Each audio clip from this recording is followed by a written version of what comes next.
sciencey. Okay. But anyway, go. Deb, thank you for that You're nice, welcome. kind You're invitation. I'm pleased to be down here. I speak at a lot of new, especially or organized IANDS groups all over the country.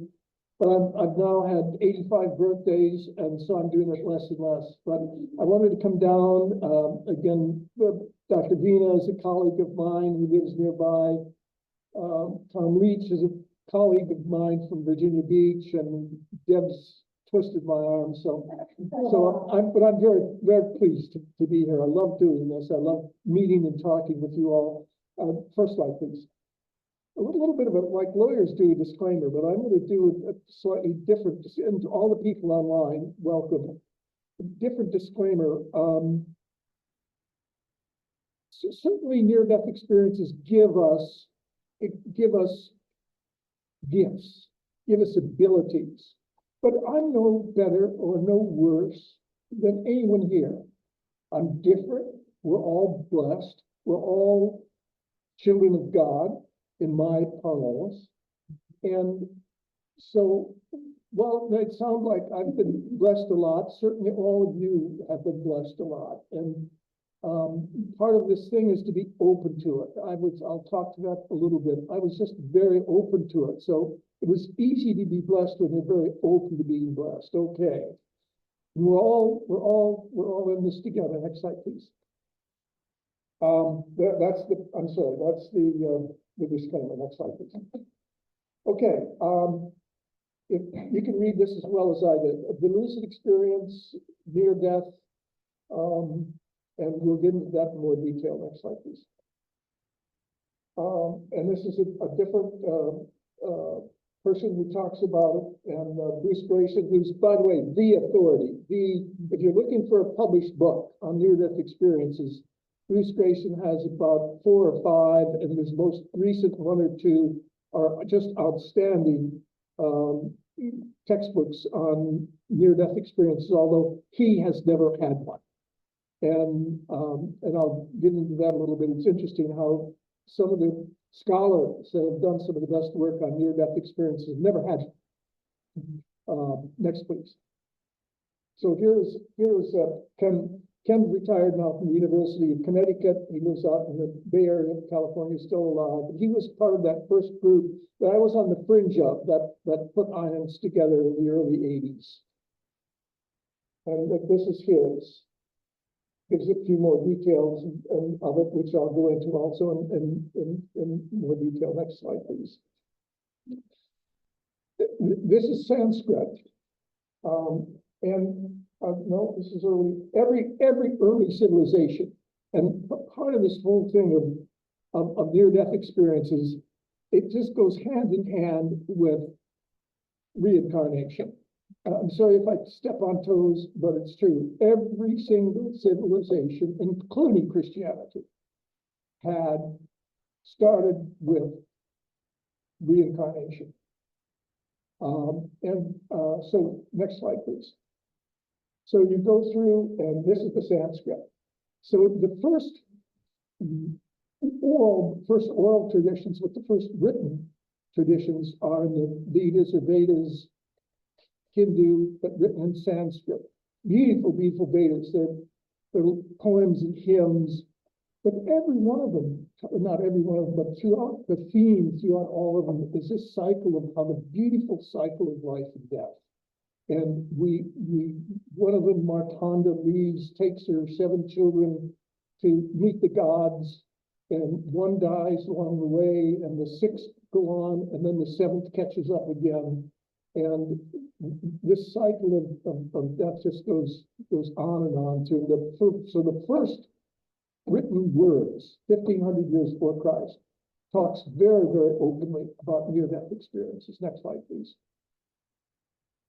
So the Epic of Gilgamesh, it's written on stone tablets in the museum in London, and you can look it up in your Epic of Gilgamesh, and it's a near-death experience. And Sumerian civilization, again, nearly 1500 years before Christ. And Gilgamesh had it absolutely, perfectly well established in all the parlance of near-death experiences. I mean, he died and went up the tunnel and met with the gods and told that he had to come back. Next slide, please. And the Tibetan, we get a little more contemporary, but the first really big written words on near-death experience is the Tibetan Book of the Dead. And it's all established about, the whole entire book pretty much talks about this cycle of life and death, and the bardo is a period of time between death and life again and life and death again. So most of us, or all of us, go to heaven for some period of time. Most of us reincarnate again. And this beautiful, beautiful cycle is so natural, and so, like the sun comes up. And, so don't be afraid of, and I'll get into it, don't be afraid of dying. It happens. Next slide, please. And the Egyptian, before Christ, the Egyptian Book of the Dead, same thing. People, they had passports that you would get. People died, and they'd go down to a level, and they'd get helpers down there. They'd come back for a while. They die again, and they'd get a passport and come back. So this whole cycle of life and death is even before, long before Christ. Next slide, please.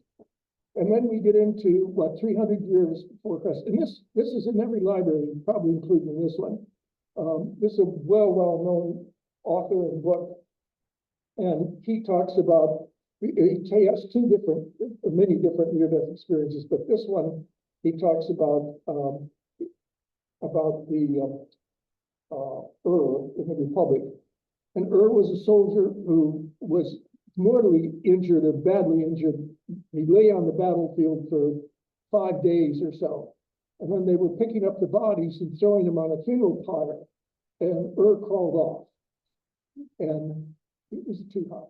And he regaled after 3 days of rest, he regaled his fellow soldiers about, and this is 300 years before Christ, but in the Greek civilization, you had Hades, you had a heaven, and he had a choice between going one or the other. He went to the gods, and he chose to come back. And again, all of these early civilizations and all these major authors, they all talk about reincarnation and life and death. Next slide, please.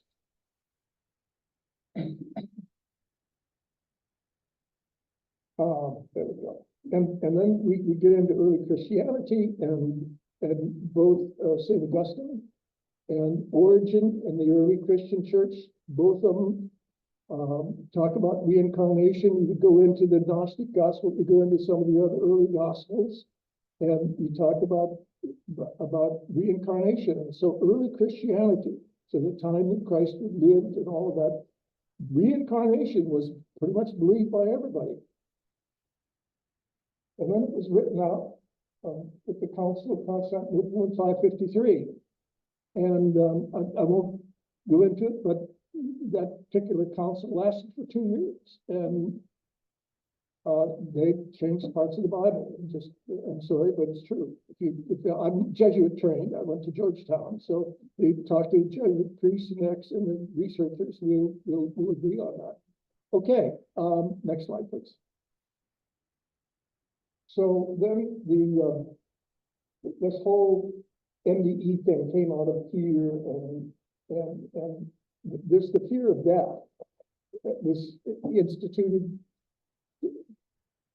to a large extent by the church, and then other things that took place. And so it's this fear of death that really caused us to concentrate on this. Next slide, please.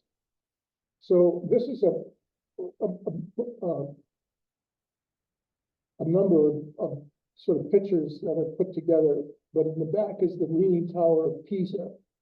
And why I included that in this montage is that Pisa was one of the Italian cities where 75 to 80% of the people died in the first plague.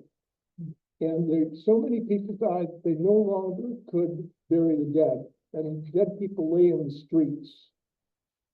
And they couldn't take them, they couldn't carry them away. And so, as we now know, the plague was caused by fleas, primarily from dogs and cats and rats, primarily from fleas on rats. And so the dead bodies lay in the street with the rats, and that started the whole monistic movement, by the way. So many people left the cities and went to the mountains and went to build monasteries. So the church at that time had left a lot of the cities. Next slide, please. So this whole death and dying thing, I think it's overvalued. And I think most society now is learning that. When my mother died, and my father got the bill for $13,000 or $14,000 in the funeral thing, and we're old ranchers in Montana, and that was pretty hard for him to take. Next slide, please. Oh, just a sweet friend of mine, Kubler-Ross. Still, one of the best books on death and dying is Kubler-Ross's book that she wrote now nearly 50 years ago. Swiss psychiatrist,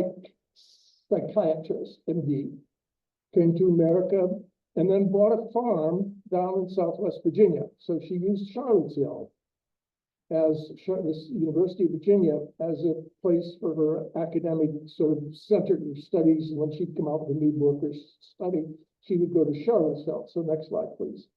So she was in Charlottesville when she met a young physician by the name of, he was still in med school. He had been a young professor of philosophy at Charlotte University, Virginia. And he decided to go to med school there. And he was just finishing med school, Raymond Moody, and went to a lecture at Kubler-Ross's on death and dying. And then they had lunch afterwards. And Raymond Moody says, well, I have these people that I had, especially in the surgical routine that I had to do. And when I met with them 2 weeks later or a month later, many of them told me about leaving their body or visiting with their loved ones who had passed. And Kubler-Ross says, yes, I have had that experience. I've never had a near-death experience, but I think it's so important. I hear the same thing in my work in psychology, in psychiatry. Raymond Moody, you write a book on that. He said, well, I've never had a near-death experience. She said, you write a book on it.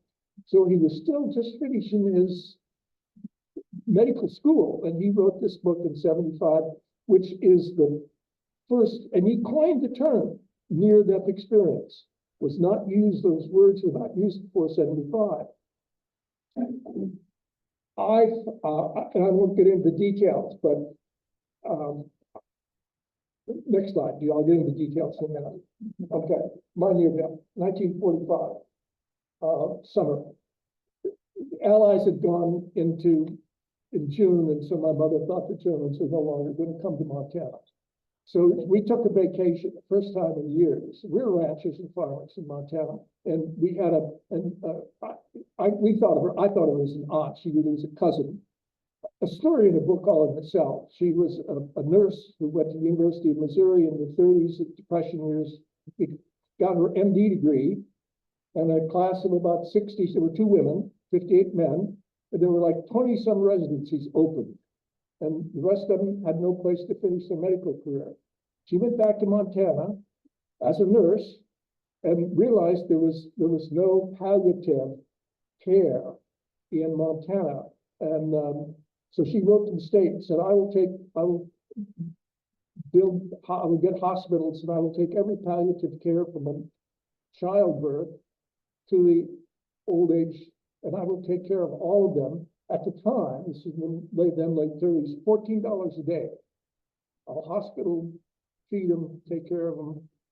And so that when we got there in '44, she already had 3 hospitals going in central Montana. Next slide, please. So we were going from one of her hospitals up to a TB sanitarium up in the Rocky Mountains. And she pulled off the road into a barn. And it was just about as big as this room, nearly as big as this entire room. Barn built over a natural hot springs. And as the crow flies, we're about 70 miles from Yellowstone. So we had hot vents come out. It was fairly common in that part of Montana. So there was a fairly big hot vent that came out of the mountain, and the ranchers tracked it down to where it was about 100 degrees, and they dug it. This was the Depression. They dug out this, wasn't quite as big as this, but nearly as big as this room, and sand bottom, but put in concrete block walls and had this hot springs. And in the wintertime, especially, it washed their clothes. I mean, it was warm. In Montana, you like anything warm in the winter. And they would swim. I mean, it's 100 degrees, it was like a hot tub. And so my cousin said, well, this is June, well, let's take a swim. So we all go in and take a swim. And my mother, my cousin, my two older brothers, and myself. Well, I found my two older brothers could swim. My mother could swim. We had never, I could ride a horse through every body of water in my part of Montana. I had never swam in my life. I'd never been in swimming trunks in my life. And they all sort of went in, and they were 4 and 6 years older than me, my brothers. And I thought, well, I could swim. I'm a hale of a hearty kid. I was 5. So I went in. And I'm like, rock. I mean, I went down like, and I thought, whoa, I am going to die. And it's really going to be painful to die in this hot water. Dying, filling your lungs with this hot water. Boom, just like that. Boom. I had never no seconds of fear. Boom, like that. Peace, serenity. Came up out of the water, floated out of the bar with hot springs, floated across this beautiful field where all the flowers and trees were more green and more beautiful than any flowers or trees I've ever seen, across this pastoral lake. And here was a sort of a tunnel in the mountain on the other side of the lake. And I went to no fear whatsoever, no pain, just beautiful harmony. It just felt so good. Oh, it was so beautiful. And I went through the tunnel, no fear, up through the tunnel, because I could see a light on the right-hand side. And I came up through the tunnel and I stood, and that's sort of an artist's perception of a little bit what it looked like. It's really wider than that. This first trip to heaven was mist, like it comes out of a waterfall, falling over me, mist. And I stood there, and it just love and forgiveness and beauty and harmony. All of this just came together in words that are ineffable. You can't find words that are that beautiful. And I stood there, and a voice came out of the mist saying, I am God. And we'd say, oh, whoa, that's pretty haughty of him. But wait a minute, I was 5. I was a good Lutheran kid. I had been going to Sunday school since a baby. I knew who God was. If a voice came out and said, I am the eternal creator of the world, I probably wouldn't have known who it was. But I knew who God was. I said, yes, sir. And by the way, I was stuck there naked. We didn't have any swimming trunks, none of us did. And so there's no time and space on the other side. So I don't know how long it was, 2 minutes. How long was I under the water? 2 minutes, 3 minutes, something like that, probably. But there's no time and space in the other side. See, we really don't know. So next slide, please. So there I am in this beautiful mist. And, I've gone there again, but just to know that it is so wonderful. Heaven is so beautiful and so warm and so just forgiving and loving. It's just perfection. And it's so perfect. I mean, just never be afraid of dying and going there, because it's so welcoming and so loving. And you perceive later on, when I went there later on, and I'll get into that briefly, I didn't have those powers then. You perceive what you want to see. So if you want a family reunion and you want Aunt Nettie, well, Aunt Nettie will look like an aunt. And all your relatives there, by the way, your dogs and cats, if you want them to be there, they're there. Everybody's there. Everybody you want to perceive, you want to be there at your family reunion or your reunion with people, they're there. And again, there's no time and space on the other side. So you can have a family reunion for years. And then there's no such thing as boring on the other side. But then you end up going back to your most of us have soul groups that we work together. And we work on things like love and forgiveness. When we come back again and reincarnate, we have these tasks that we work on in our next incarnation. Next slide, please. So here are some of Moody's things, ineffability, the sense in your feelings. You can read these things. Universe. I didn't realize this. Seeing without telling. I saw most of these. Next slide, please. So approximately 40%. What we're finding, and now going back to Raymond Moody's 75. So very quickly, as soon as that book came out, I was a young scientist in Washington, and as soon as I heard about the book, which was in its first month out, I went to the library and the bookstore and made sure, found a copy. And I went over my own story to make sure that I remembered exactly, because I suspect, by the way, when my brother dove into the pool and pulled me out, and physically hit me, knew nobody should be in the hot water. He pulled me out, and my cousin, being a physician, resuscitated me. And there I was laying on the pool, and he talked about pain, regurgitating all this hot water out of your lungs that you had swallowed when I drowned.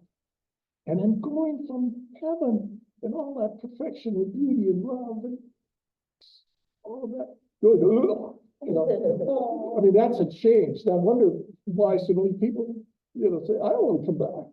Anyway, so I went to they all went swimming again. That Neil, he's always getting in trouble. That dumb kid, my older brother's pretty hard on that dumb kid, So I went swimming again. So I crawled over the edge of the side of this hot springs by myself. And God came to me about 30 minutes later, this time in more internal knowing. And he said, Neil, your conservative Lutheran parents are going to say this is a hallucination. Let's not tell them about it. So fine. He said, oh yeah, in a few months you're going to start school, first grade. Don't tell your first grade students about this. They're going to tell their parents in a little farming, ranching community. It's going to get back to your parents. Don't say anything to anybody about this. This is just between you and me. We're buds.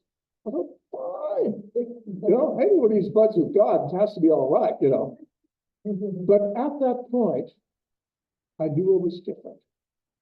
At that point, at age 5, I was no better or no worse than anybody here or anybody else. But I was different, and I knew that.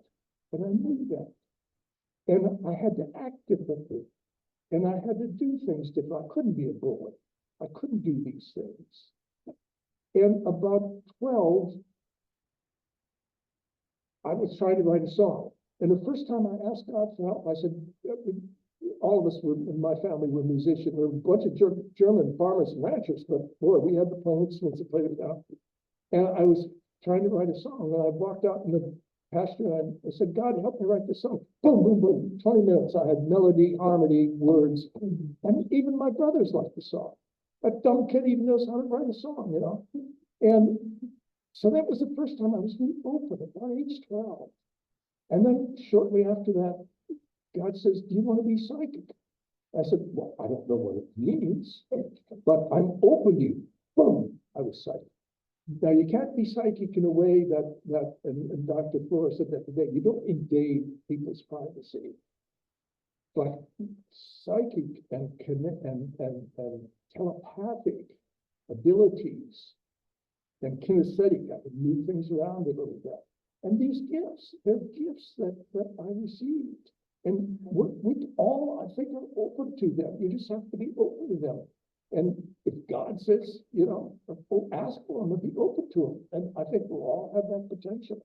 So anyway, and I never, so when Raymond Moody's book came out, 32 years later, I had not told a single person about my NDE. So I was reading this book with great trepidation. I knew I'd find out other people had it. So up to then, it was just God and me. I was so spoiled. I thought we were really true buds. But then I realized that certainly, and I was being a bit facetious, but certainly I'm open to a lot of other people. And there's 15% of everybody in the world we think has an NDE, perhaps more.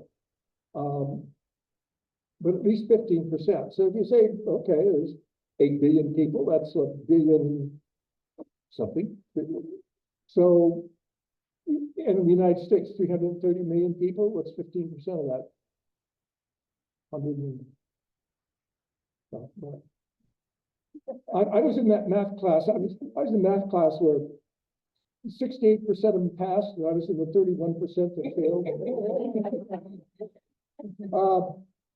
So I read that book, and it changed. But within a few years, a whole bunch of scholars came together from reading Raymond Moody's book, and people who were really scholar psychologists and MDs.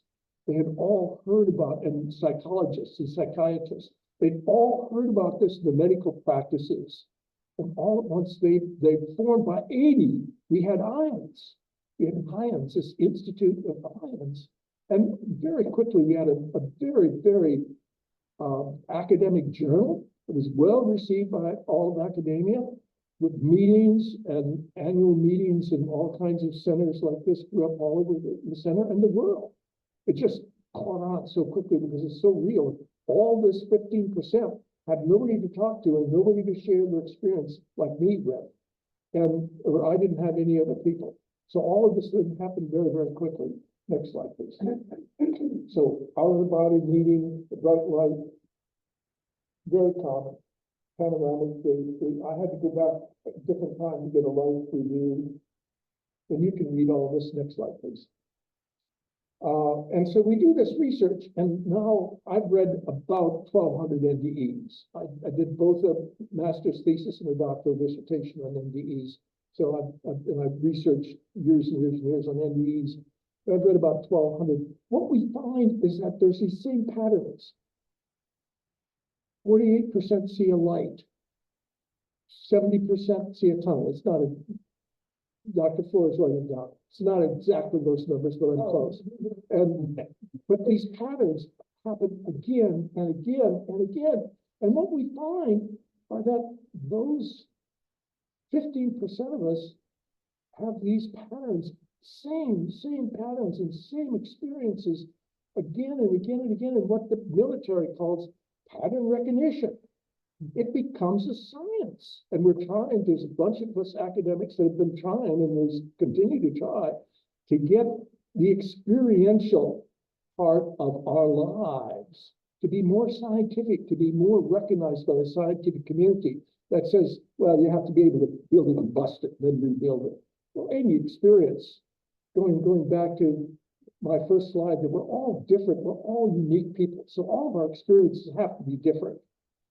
But the patterns of our experiences are such that those patterns again and again and again establish this science. So what we find is that so many people do this and so many people do that. Next slide, please. So then here is some more returning difficulty, like no fear of death. I have not met another NDEer who's afraid to die, not a single one. Once we've had that experience, and you've met either God, as I did, or perhaps Mother Mary, or a saint, Krishna, or Muhammad, Abraham, a sainted loved ones, and all of your ones who deceased are sainted in that sense. A loved one who's passed. You normally meet these people in the light, and you have these meetings again and again you read about it on near-death experiences. These same patterns, and people talk to the same people. Next slide, please. So we have these vivid memories in our brain, but I'm a big believer with transpersonal psychologists that our experiences are much more important. Our brain is, and as far as I'm concerned, is not much more than a computer. But it's your heart that really controls your empathy and controls a lot of your life. And in the lining of your heart, you have gray material very similar to the gray material in your brain. It's also in the lining of your heart.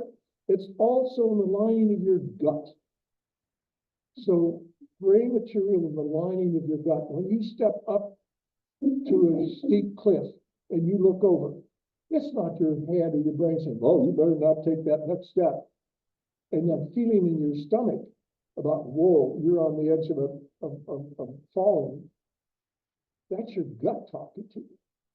So we have these gray materials in our heart and our gut that really tell us a lot about our lives. Next slide, please. Here are some more that are added on that I liked as part of my research. Again, you can read these as well as I did, especially. All knowledge exists. And my university was part of the Edgar Cayce Center at Virginia Beach. So I'm sort of a Caseyite in that sense. I lecture there still twice a month. And he had a near-death experience very, very similar to mine, age 5, very, very similar. Now, I'm not Edgar Cayce in any way, shape, or form. I'm not ever trying to say that I am. He was given a very set of gifts that are different from my set. Some were the same, but some were very different from my set of gifts that I were given, and that you have a potential of being given. His gifts are different. So he's this oneness, this all knowledge. He would go to what he called the Akashic records to get his records that he would take back about children being sick all over the world. He knew all about it. He could prescribe medicines for them, and but he could see it. And he would put himself in a hypnotic trance. They'd read him and say, "This is Johnny who lives in Minneapolis," and he'd say, "I can't find Johnny in Minneapolis." They said, "Oh, I'm sorry, he's over in St. Paul now, next city over." "Oh, I find Johnny in St. Paul." And then he would say, "Johnny is suffering from this malady and he needs this kind of care." Edgar Cayce did this thousands and thousands of times. That was his gift. Spiritual, we become, those of us that had NDEs, most of us, nearly all of us, become more spiritual and a little bit less religious. And in my case, that's true. I was a Lutheran lay pastor, and then at that point I had to lose my dogma, and I pastored to everybody. I could no longer be dogmatic in my spiritual growth. And that's not saying it's for people would have their ways of exercising their spiritual religiousness. So it's all good. It's all good. And service to others. And that's winding down your age 38, 85. Really? Anyway,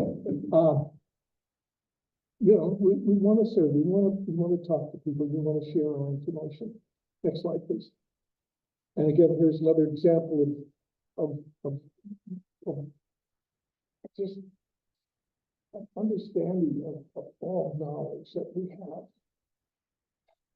That we have the ability to just give in these gifts that I have of finding information that is so helpful for humankind. It's really remarkable. It's helped me in my job. How come I've done all these things to get nominated for the Nobel? I mean, this was such a lark. I mean, I was just guidance that I got from God to do this work was so important.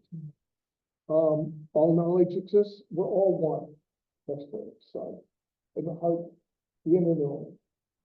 The heart is in addition to the brain. I'm getting ahead of myself. Next slide, please. Okay. Notable NDEs. Interestingly enough, pretty much all of these, there are two things that happen, and I'm benefited from both of them. One is I had an NDE, and the second one is that I'm dyslexic. I'm really quite dyslexic. It comes down to the mail. My father couldn't really read nor write very well. Oh, he was a rancher and he got away with it. He'd always had my mother do all the writing. And I struggled with how do you get doctors? You struggle with it and you have to learn. I mean, it was hard. It wasn't easy. I couldn't do science very well. I would become a space scientist. I really dogged it a lot. I mean, I got by because I had these paths to knowledge outside of doing the numbers. I could see concepts. I don't see words. I don't see numbers very well, but I see the concepts of what these numbers and what these do, it can do. And that just helped me sort of leapfrog my maladies or whatever it's called. But so I see forests and not trees. And with my near-death experience, there made a difference. I have these paths to knowledge, and all of this helps. And again, we all have different gifts. Some of us are mathematicians and scientists, and they really like all those numbers and stuff. That's very valid. That's great. You know, we need all kinds of. We need all of them. But all of these great inventors and thinkers, and really Einstein, brilliant man, they pretty much all had a near-death experience. Some of them can't relate it. In those years, they couldn't relate it. Of course, this was before Moody, a lot of this. So there was no words. There was nothing called a near-death experience. They couldn't relate it. But we now know, wrote and benefited from near-death experiences. Next slide, please. And this is an openness that you get, this transcendentness, so that we live more outside of our body with our experiences. We ponder and daydream and night dream more. Our dreams become more vivid and tell us the inner knowing part of us comes from our vivid dreams and our experiences. So we're not behavioralists in the sense that we think it's our behavioral. It's really the experiences we have out of our body, transmean beyond the body. Okay, and it just benefits us a lot. Next slide, please. And this oneness. I just had loving parents too, and my father very early just taught me that we're all one and that you're no better than anybody else.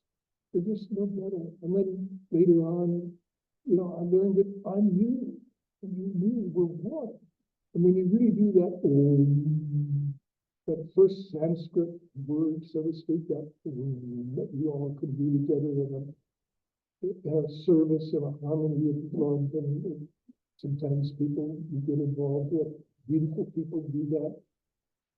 That harmony is that oneness.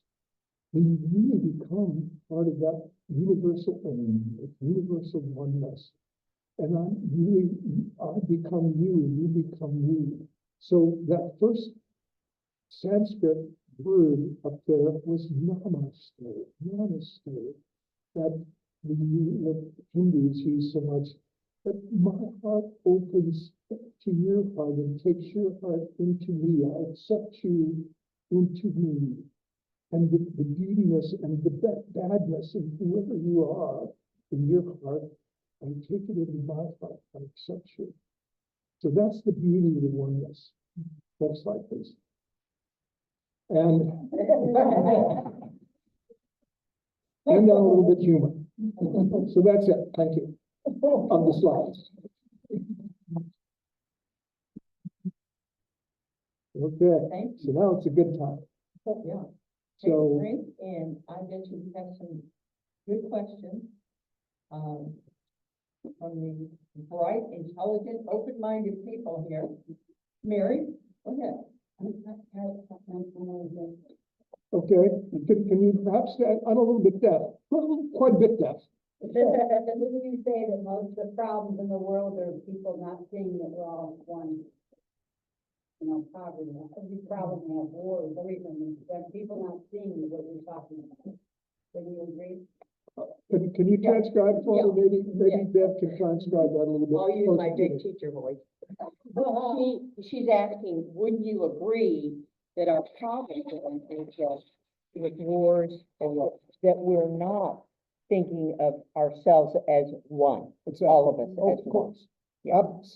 Absolutely true. And you know, so there's a whole study in psychology. We can go more and more into this, but if I love you, Your water's gonna spill. thank you. If I hate you, it's probably because I hate myself, and I'm distrustful of myself, So I become distrustful of you, and I'm dissatisfied with myself. So I become dissatisfied with you, and I'm unhappy. And so, and I don't like what's happening to me, so I have to find people to make them responsible for what's happening in my life, even though I have a crappy life in that sense. I will take responsibility for it. I will find them and I will call them enemies, and I will hate them because I hate myself. And so we have to do this cycle of why you're here today. Most of you, or maybe all of you, are here to raise that level of consciousness and learn that there's a way that you can raise that level of consciousness to places where I love you and I love you and I love you, and NDEs will say it as Tom talks about it in his talk so much as he came out of his MBE. The only thing there is love. And once that, you just say it enough times, it's like the people who say bad things enough time, this media, you say a lie enough times and people begin to hear it enough times and they think like pattern recognition, they think it's the truth. And so if you have networks and outlets that will tell you lie after lie after lie, day after day after day, and you hear these lies and you think, well, that's the truth. And so we need people to just work as we can and relate as we can and love as much as we can and raise this level of consciousness. Next question, please. Yeah, Wonderful question. one thing I can't swear with that is the tribalism that we have from the beginning of mankind. I understand what you're saying. Even animals are tribal. Tribalism is part of our nature. She's saying from the beginning of time, Yes, which I don't know, our time of knowing, yes, because we don't know, there was maybe other times, yes, but our time of knowing, there's always been this tribalness yes, of living in tribes and one tribe being against another tribe. And she's trying to reconcile that and understand why that was set up. yes. I don't have an easy answer for that either, but just going back to what I said, there'll be people that are unhappy with themselves and think that somehow the group on the other side of the mountain live better than I do and have taken some of mine. They're taking some of my water or some of my air or some of my sunlight, or they're women and girls are more beautiful than mine, or whatever you conjure up as being different from me. And that difference then builds into an uneasiness and a bad feeling in yourself that leads to bad feelings in others. Okay. Yes, I have a question. I have heard multiple times that we all have the abilities and the gifts.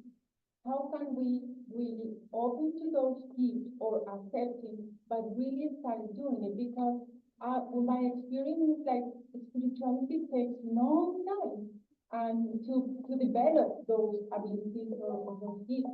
How can we really do it but now so we can share to the world, help others, and spread the nice vibration, to help the world.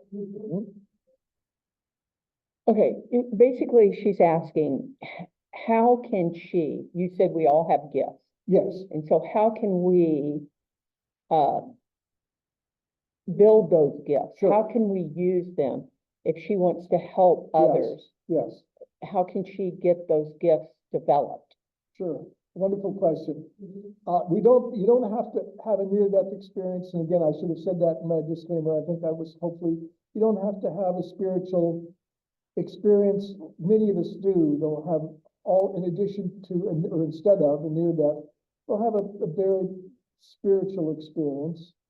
But you don't, that doesn't have to be either. You find, how do you do this? You read books, you read good books, you talk to good people, you surround yourself with better people, with good people. And again, that's, when I say that, you say, well, then there must be bad people. Well, we're all people, but there are some people who are not as enlightened as others. And there's a simplistic way. I'm a pretty simplistic spiritualist. And I don't say that this is the only thing. I can only tell you what I believe. I believe we're all on a path. And by the way, there's no hell in my belief. We're all on a path. And the path goes to God. And we all want to go up the path to get closer to God. That is the entire reason we go around and around and around from life to death to life again, to go up this path and to get closer and closer to God. Now, I don't think but in heaven, you're pretty close to Him. And there's some in heaven that don't have to ever come back again. Interesting enough, there's a hierarchy in heaven. Angels and archangels, as they say, there's a hierarchy in heaven. And you get to a point where you don't have to come back anymore. You're grown enough in love and forgiveness and acceptance and all of that you don't have to reincarnate again. But you're going up this path. And sometimes you take a step back or two. Edgar Casey did. He became a riverboat gambler and a womanizer. And he's written about it. And he said, I stepped back on that path. But there is no hell in that sense. There's hellish experiences in my book.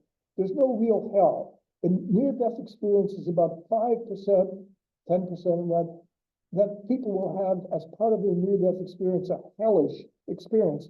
But in every case I've read, near every case, they come to a light, to a beautiful ending of that experience. So, and I believe the path is the same way. Some may be way back, some reject God, and they're further down the path. So they have to incarnate again to a point where they begin to accept God. Then they'll move up the path. That's my 2 cents. That's what I believe. I can't say that that's the right belief for everyone, but that's what I believe. Okay. Please. How do you incorporate or elaborate on like Michael Newton's life, human life Yes. concept? Yes. How does that cascade into the near-death experience? Yeah. Well, going all the way back to that, which you and I read together, the Tibetan Book of the Dead. Oh, that's what inspires you to That really is the best sort of beginning of life between lives. And it's called Bardo. It's that time between when you die and go to heaven and before you reincarnate and come back. And again, there's no time and space on the other side, so that it can be 10, 20, 30 years, usually it's that long. In my case, my last life that I had here, I was a Plains Native American in the 1880s in Kansas. Was my last life. I researched it to great detail. I mean, I really relished the research of that. I went back, it's a long story, but I went back to the ground where I died, outside of Fort Hays, Kansas, where I physically died that death. I starved to death outside of Fort Hays as a Native American, blind, starved to death. And so that was 1882, and I came back in 38. So that was the times between my time when I went back and had a reading. But in the last, I don't know, I've been a hypnotist, but then I studied hypnotism in a great deal. I studied under Brian Weiss here in Florida. I've studied under some great hypnotists, and my wife and I, who's on here, by the way, she's listening to all of this. We both have studied and done. I did a whole year course on nothing but hypnosis. So I'm pretty good at it. So I got to the point where I can find 10 levels. They're not levels of consciousness necessarily, they're levels of hypnotic stages.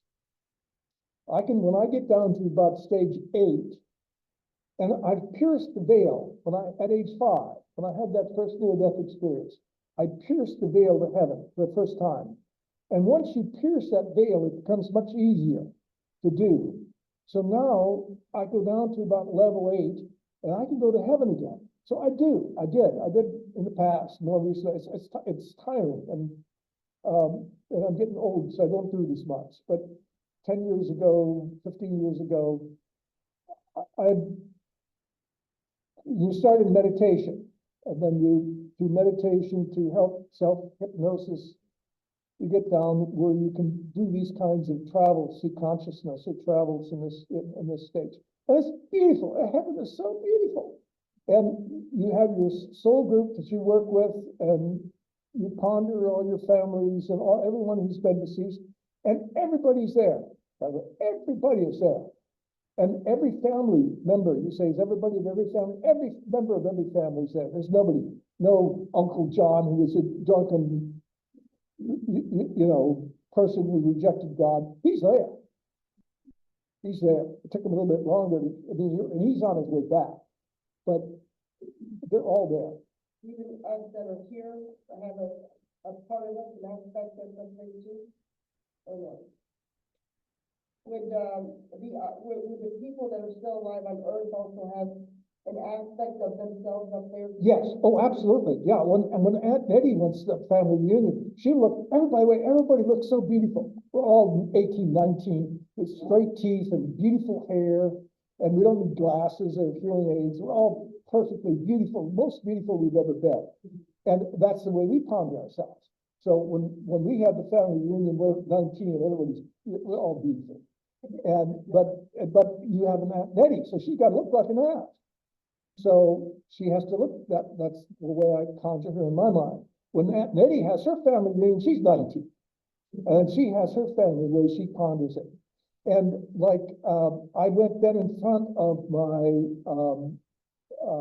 council of elders when I was there and had my life reading. And that's another whole story in itself. I mean, it's another whole hour or two of itself. Beautiful, beautiful life review. And then in that life review is where I found out about my Native American past life.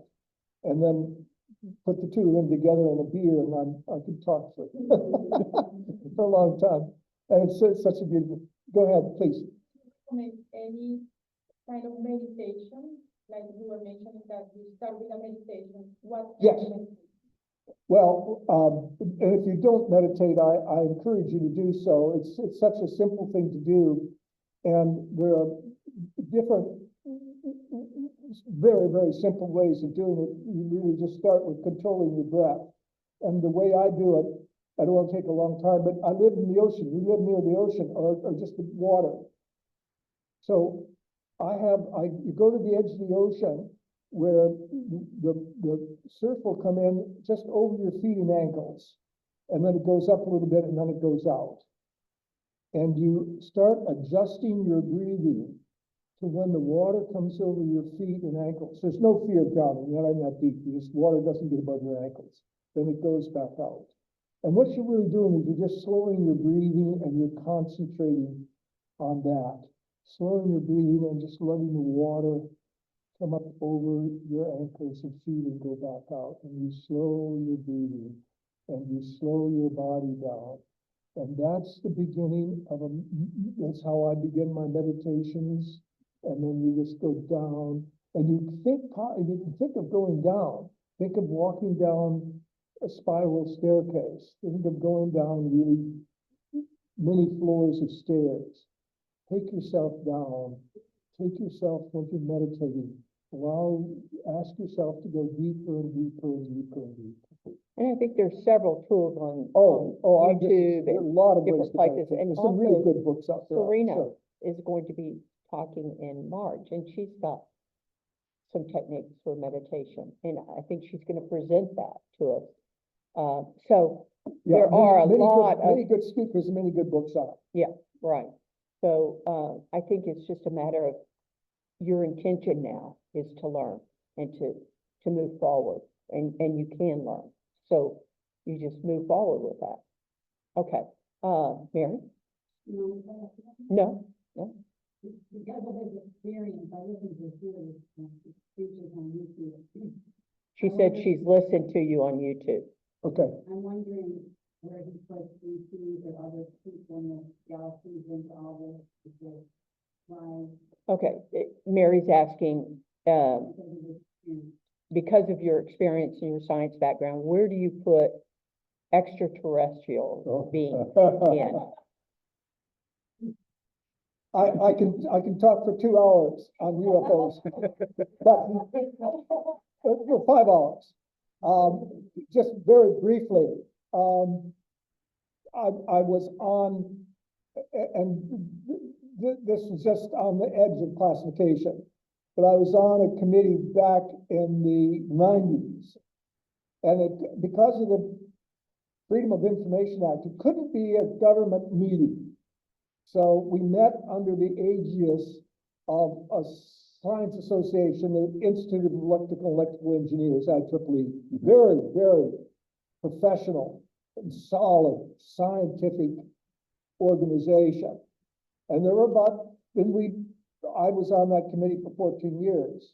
I was deputy chairman for 2 years, and I chaired the committee for 2 years. And we had people from Boeing and Lockheed Martin and NASA and CIA and other. And now, we didn't always we looked at space. We didn't always look at UFOs. The organization was called Space Research. But there were a bunch of us that looked into UFOs. And I'm a little bit like Raymond Moody, who had never had an NDE. I had never had a meeting with the UFO, but the experiences are so incredibly real. And I have, again, like I've read 1,200 NDEs, I've probably read 500 UFO or more, maybe 800 UFO experiences. And again, you begin to see these patterns, but the validity of it is so real. And what we know from the science part of it, it was a little thing about 8 years ago, and the Washington Post, there was a little column on page 3, and it said, NASA found a 2 trillion stars. We thought there were about 1 trillion, and then we found an extra trillion. And it rated the 3rd page in the Washington Post. So we know that now they're over 2 trillion. And we took a little, I was working at NASA Goddard outside of Washington. And we took a little bit of a study of just the scientists and who were there at the time, and this was probably 90s again, of how many of us believed there were aliens, there were people, we don't have to call them aliens, but people and life beings, because they don't have to be like us. Life beings outside of the Earth, and was 98% of all the scientists at NASA Goddard at the time agreed. In the And 90s? possibility of trillions of stars, and each of these stars is like a sun, most of them, and have, you know, Earths and planets going around them. And then now, so then what we have, 6, 7, 8 trillion, 9, 10 trillion potential places that would harbor life. And you're saying, oh, that's not going to exist. I've never seen any. You know, it's just nonsense. They're out there. And the group that one man that worked with me, and he was from the Middle East, Lebanese, and he really wrote a book, and I can't remember it anymore, this was many years ago. He found some people that had to live in a temperature of maybe about 400 degrees. And so why you see some spacecraft hot, and you see orange, and you see the fire, because they're staying warm. And there was a group of them that really went into volcanoes because they liked the heat. And that's where they generated their motors and in that kind of heat. So it's too cold here for them to get out of their capsules. But I can write books on it. Yes, that really exists. Good question. Please. Any other questions? Okay, I have a question. Sure. What would you say to Christians who believe in the facts of the Bible about why reincarnation is not in the Bible anymore? I've learned myself that different books were taken out of the Bible, so it's not all together there. But what would you say about that to them? Well, there's a belief system, and that I honor their belief system. If they believe that it's inerrancy, that every word in the Bible has come from God Himself, if they believe that, then I honor that belief. I honor that belief. I've studied it. I've gone back not only to the Second Council of Constantinople. There were 10 councils over. You had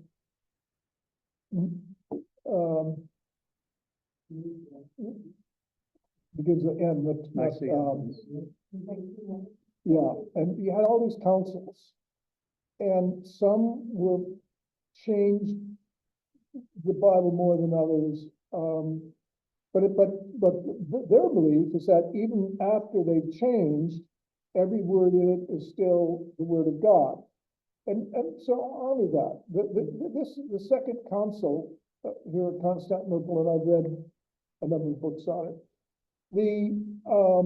The Scribner, he was a monk. So why do you become a monk? You didn't like women, for one thing. So he wrote women. I mean, you go back to the early Gospels, there were more women in the Bible. He wrote them out, especially the New Testament. I mean, there were more women in the New Testament. He just didn't like women, and he just wrote them out. Now, you might say, all right, that's the way God wanted it to happen, and God has the ability to make that happen. But to know those kinds of changes, I mean, the Council of Nicaea, not Nicaea, it was Constantinople, they didn't have any good drinking water. You'd think it was right on the Bosphorus, going through this brackish water. And Turkey at that time, and Constantinople at that time, didn't have many good wells, so they didn't have good drinking water.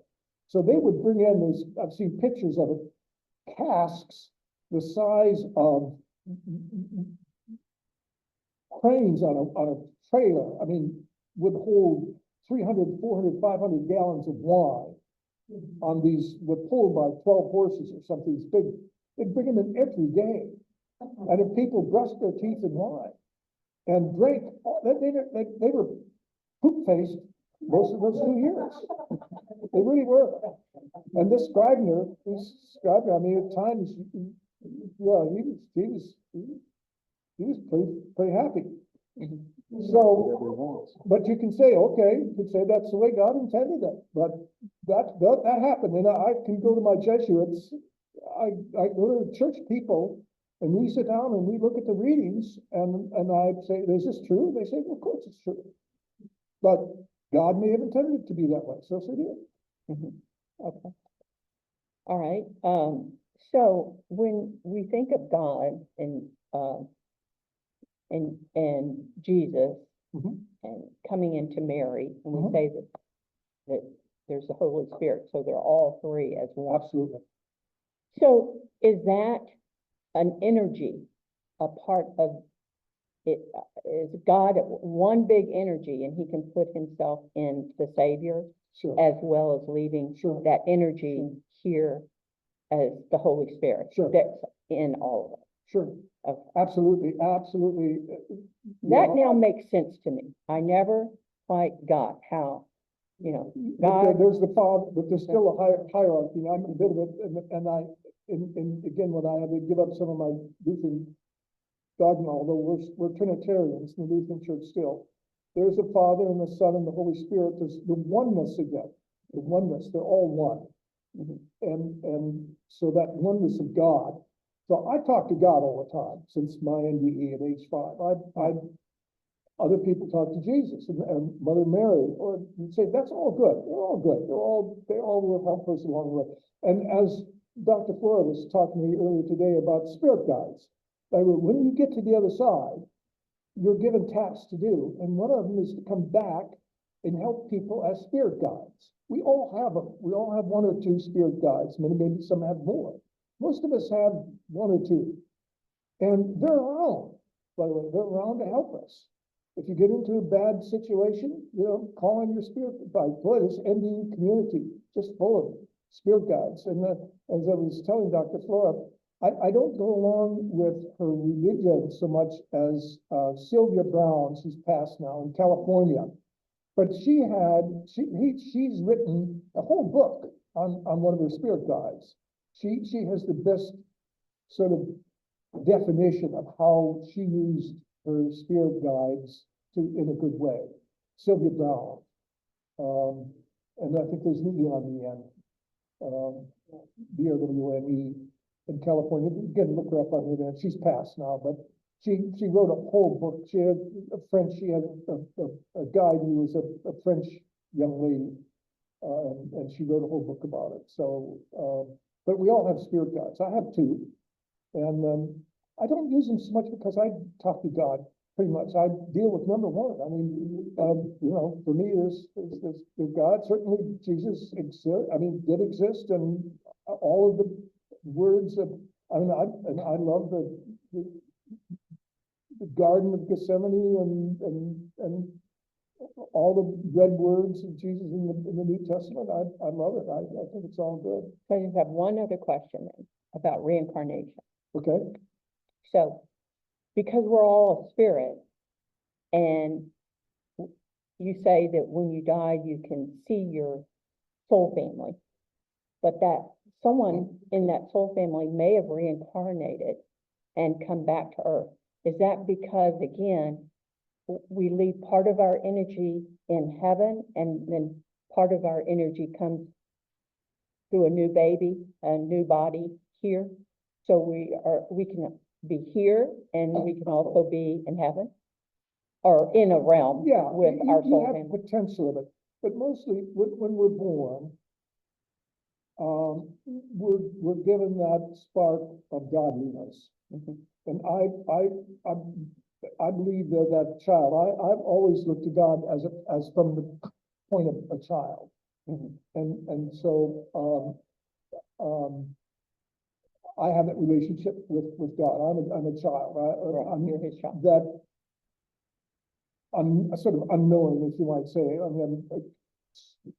But we all have that soul. By the way, to me, those words are the spark of godliness and the soul is the same word. We all have a soul, which is the spark of God in us that we carry. We carry forever. We carry forever. I mean, that when we go back to heaven, we go back with our soul, and our soul resides there. But then I think the whole soul at some point comes back into a body. And I don't necessarily believe it's got to be at conception or even at birth, but it can come back. And you don't kill, by the way, you don't kill the soul when you die. The soul never dies. And it goes back to heaven. And sometimes it takes a while to get there. I have a good friend who's a funeral director. In the old days, they'd call him an undertaker. And we have lunch, group of us men have lunch every month. And he talks about, and he's advanced in this, he prepares the bodies, and the soul will come back and talk to him with his body there, and the soul, and because he's open to it.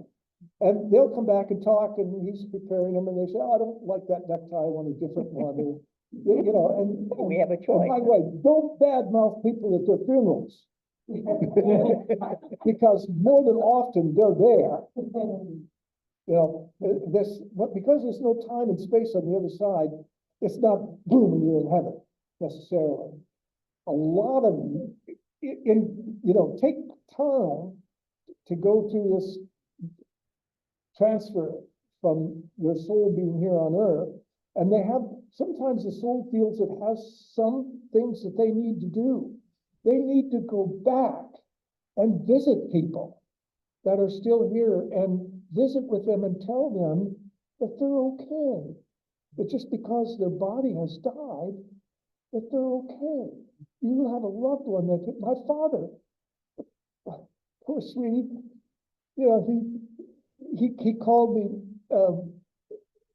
my mom died at 89. My dad lived another 10 years to 99.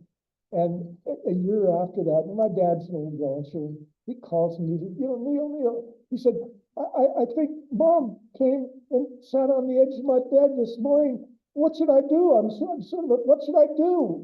Should I be afraid? I said, absolutely not, Dad. What a beautiful, wonderful thing that happened. Oh my goodness, how nice. She's making sure that you know that she's okay, and she's coming to tell you that she's okay. She's coming back to check on you and make sure that you're okay. And I had a really good nephew who just passed, much too young, and how in that question about how do we learn about this, because he really was not very religious or spiritual or anything, and his sister, my niece, died of cancer fairly young, in her 50s, early 50s. And the day after, early morning, he was awakened by her by sitting on her bed. And he was so shaken by that too. And he knew that I was sort of woo-woo or something. And so he called me and said, Uncle Neil, can this happen? I said, oh, absolutely. And it's so beautiful and so wonderful. And she came back again. Now, again, my mom came to my dad every few months through the rest of his life. And she'd come and visit my dad and make sure that he was doing okay. And my niece visited my nephew twice. And he just became a different person. I mean, he became spiritual and loving and forgiving, and really became a very different person after that spiritual experience. Yes. From your technology background, do you ever foresee that you will be able to technologically connect with the afterlife through like an actual machine, that we would be able to pierce the veil technologically with AI maybe, or? That's Dr. Flores, really a good question. That is a good question. My first thought would be no. No, education, brain, computers, even the smartest of computers isn't going to do it. Because it doesn't have a heart. It's the heart. It's the heart. It's the heart. It's the heart. Now, that brings me to this. What happens when someone has a heart transplant? So Mike gets my heart. The soul doesn't necessarily reside in the heart. No, I know it doesn't. The soul resides anywhere. But it is so important to the overall. Well, it's just another one of your organs. It's no big deal. Okay. I mean, it is a big deal, but no, the soul is not in the heart. Mine's in my spleen. It has memory. It has memory. Because I told you that there's parts of your heart that have memory because of there's gray cells in your heart lining. And so those gray cells have memory. So when you transfer the heart to a new person who gets a new heart, they can energize some of these memories that came from this heart. But that's not the soul necessarily. No, I knew it wasn't the soul. That's just heart memory. Your soul's so much bigger, and as you say, spirit, it's spirit. It doesn't necessarily have to be in the heart or your brain or anywhere. It can be anywhere. Okay. Back here, please. On your journey, I'm guessing that you would come across the work of Dolores Hammond, and maybe even might have met her. The premise of her hypnosis practice over decades was that there was one voice of consciousness that came through all different people and all different cultures. Can you speak to that? Can you come up and say that one more time. Can you just get a little We're closer? talking about an individual woman. I'm talking about Dolores Cannon. Oh, yeah, oh, very much so. Again, I- Dr. Floyd talked to her this morning. Oh, yeah, she's Okay. very good. Yeah, very I good. figured you might know her. Oh, in some I've way, read her right? work. And It's so- outstanding. Just the premise that the voice of consciousness is one voice that Oh. comes through all different individuals Absolutely, with wisdom and guidance. absolutely. Can you speak to that? Have you I mean, experienced that? you know, what I should, yes, but what I should do is everybody that's interested in this should write down her name. Dolores, give her last name again. Her name is Cannon. Yeah, people spell it for people, and so,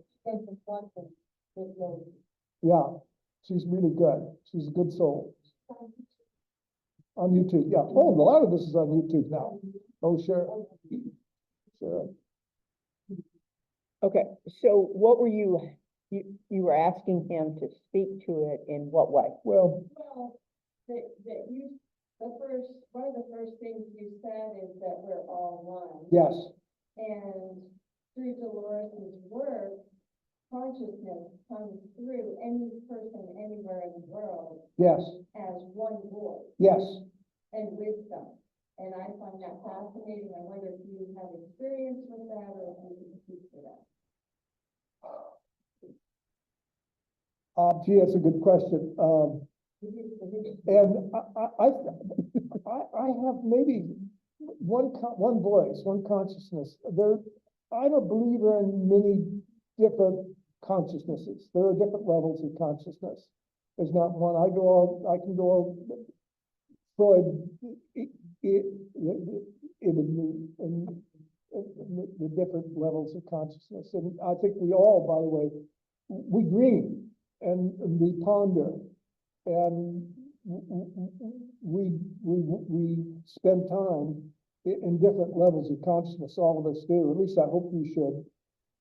Again, this meditation, which I encourage everyone to do, in levels of meditation, you will uncover levels of consciousness which would usually be beneficial to you. Yes. Okay.